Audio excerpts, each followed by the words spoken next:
Those aspirants who are planning to appear in CAPF AC 2024, please note down some of the important points. Many of you already appeared in previous attempts. Many are a fresh candidate. हमेशा ध्यान रखो कि जो ये कोई भी exam होता है वो कॉम्पिटिटिव एग्जाम है। नॉर्मल आप एकेडमिक एग्जाम में सारे के सारे कैंडिडेट हो सकता है किसी क्लास में सारे के सारे स्टूडेंट पास हो जाएं, किसी को कोई फर्क नहीं पड़ता है।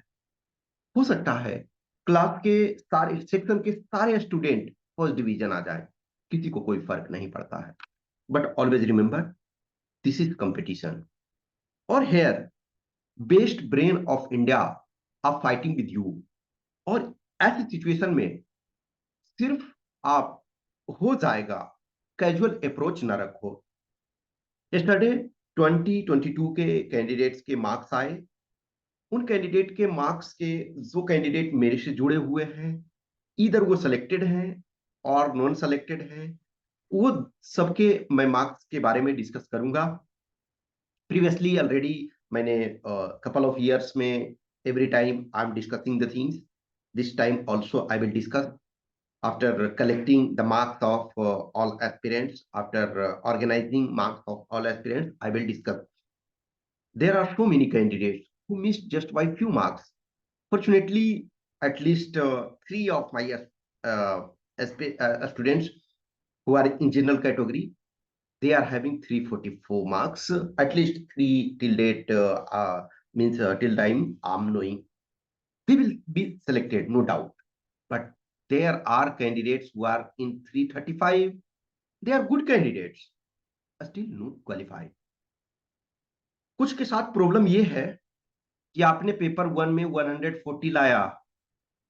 अब 140 आपके कट ऑफ के जस्ट पास हो, 135 पॉइंट समथिंग कट ऑफ है और आप 140 ला रहे हो।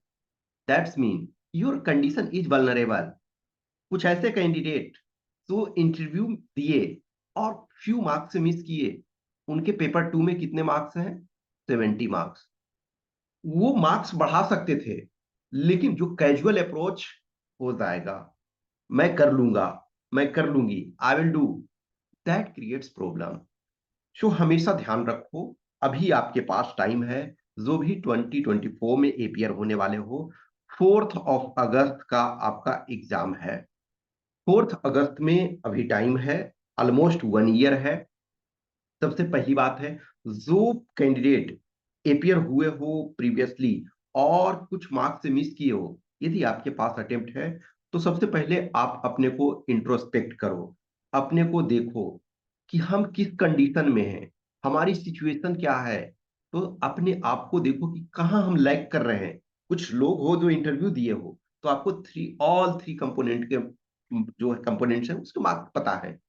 कुछ लोग रिटन नहीं क्वालिफाई हो पाए, या कुछ लोग रिटन क्वालिफाई हो पाए लेकिन किसी भी कारण से इंटरव्यू न दे पाए, तो आपको एटलीस्ट रिटन का बोथ कंपोनेंट्स के पता है। कुछ ऐसे लोग हो जो रिटन क्वालिफाई ना हो पाए लेकिन एटलीस्ट आपका पेपर टू कॉपी चेक हुआ, तो आपको दोनों पेपर के मार्क्स पता है। कुछ ऐसे कैंडिडेट, मेजोरिटी मेजोरिटी मेजोरिटी की मैं बात कर रहा हूँ, ऐसे कैंडिडेट्स हैं जिनके पेपर वन के सिर्फ मार्क्स हैं, पेपर टू के नहीं है।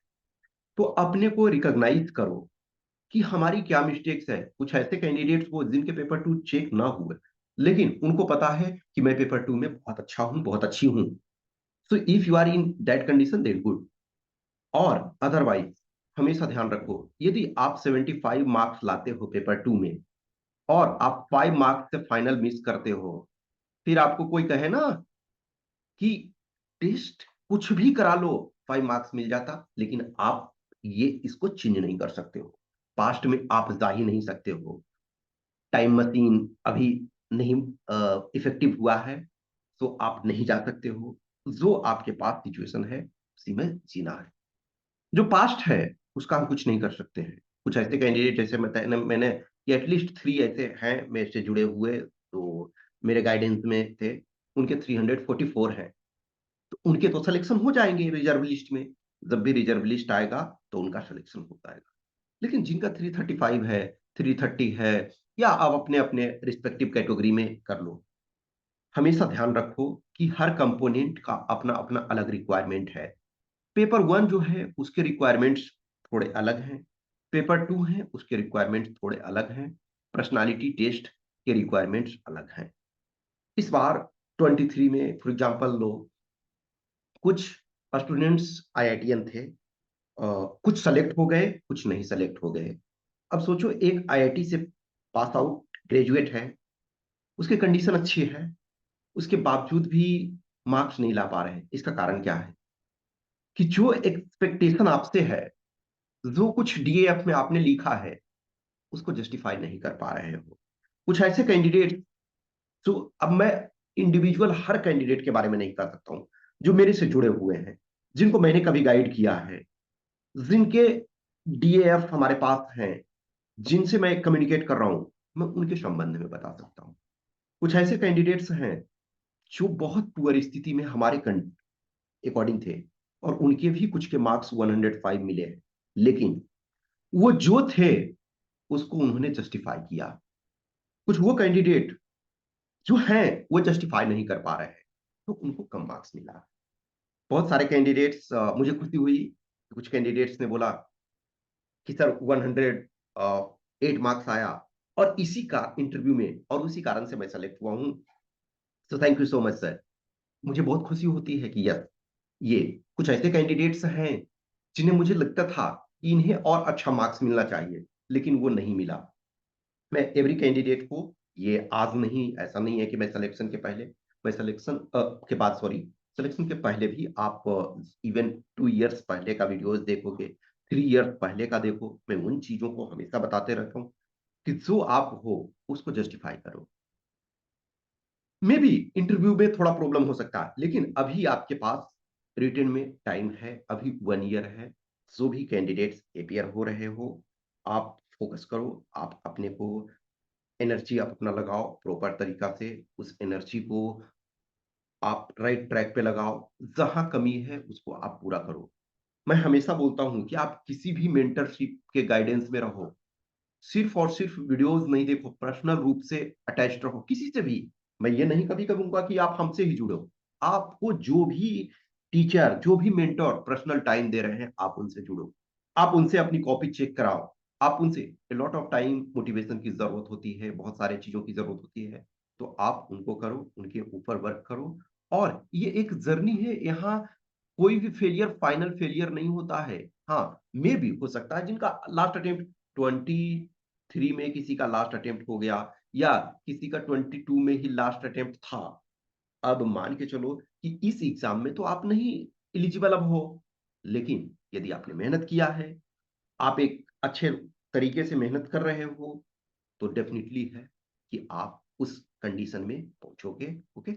सो कुछ भी क्वेश्चंस, क्यूरी, डाउट्स होता है, यदि आप कनेक्ट होना चाहते हैं, मैंने ऑलरेडी बताया आपको कि जो मेंटरशिप प्रोग्राम है वो मैं स्टार्ट कर रहा हूँ 4 सितंबर से।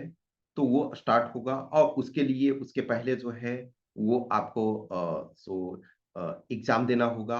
एग्जाम आपको ये जो स्कॉलरशिप टेस्ट है उसमें आप अच्छे कंडीशन में रहोगे तो आपको कम पे करने पड़ेंगे, ऑब्वियसली है।